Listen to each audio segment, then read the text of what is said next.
semplici, quindi non è che siano proprio grandi da prima esecuzione, però comunque rispecchiano uno stile molto melodico adatto proprio anche alla sacralità del luogo.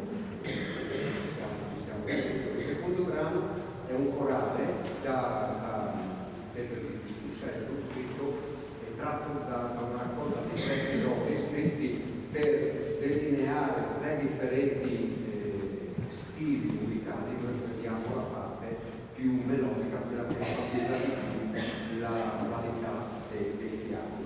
Dopodiché passiamo a 2 brani di Handel.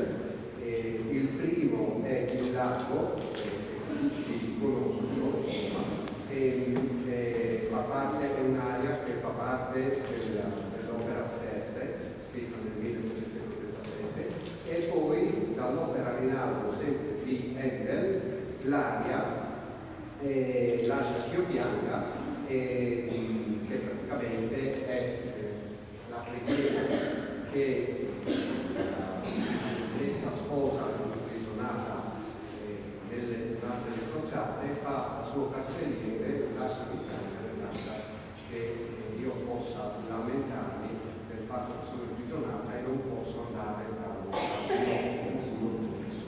Questi sono i 4 brani.